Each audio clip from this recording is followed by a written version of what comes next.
The UN Security Council's recommitment to the responsibility to protect emphasized that state sovereignty as being primarily responsible for protecting its people's rights, especially when harm results from internal war, insurgency, or repression. However, when a state has failed and is unable to assist her own people, the intervention is then yielded to the international community at their discretion for if they would like to become involved in protecting the human rights for these states. The 2011 Libya experience applied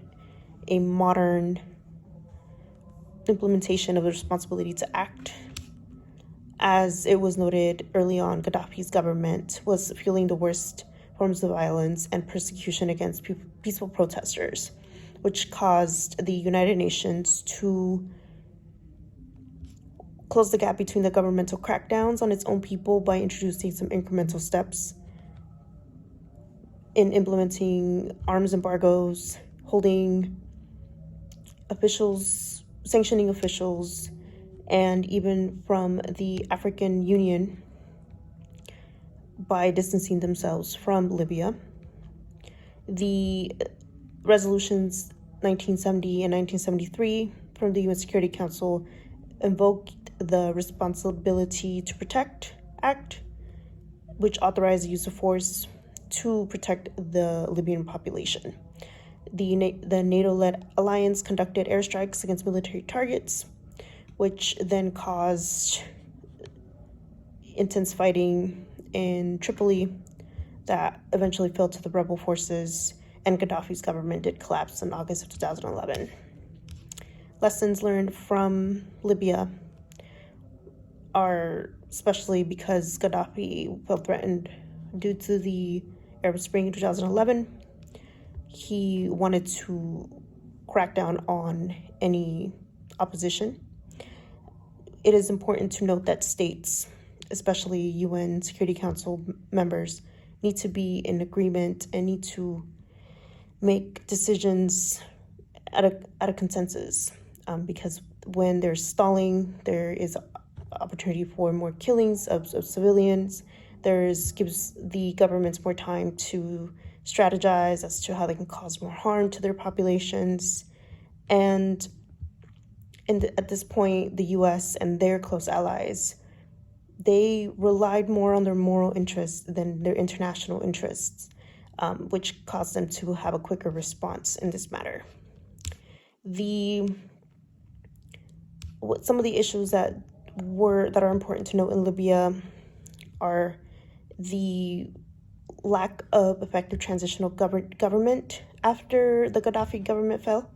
especially as there were insurgent groups who did take over the government, and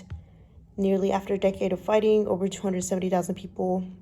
have been internally displaced, and over 900,000 are in need of humanitarian assistance. The Libya intervention impacted the international endorsement by Libya being an example of how nations and the UN Security Council does go through a case-by-case basis as to whether they can intervene in their human rights violations, especially since there are national and moral interests that need to be considered. The limiting factors from the 5 permanent UN Security Council members is a continuing issue, especially when you consider the conflicts in Syria and Myanmar, where China and Russia do have national interests in those regions. And because if one of them vetoes or does not want to become involved in those areas, it does cause many delays for intervention from the international community. The Libya intervention could be a great example on how we can intervene in Erewhon by ensuring that we use diplomatic interventions first, speaking to the leaders in that country, sanctioning officials if that is required, and ensuring that they are aware that there could be war crime trials. Ensuring that we work with the African unions in ensuring that there is pressure on this country. Also ensuring that there are no-fly zones that are established, and to ensure that a commission for human rights investigations is completed in this country. And if it needs to be taken up to the International Criminal Court,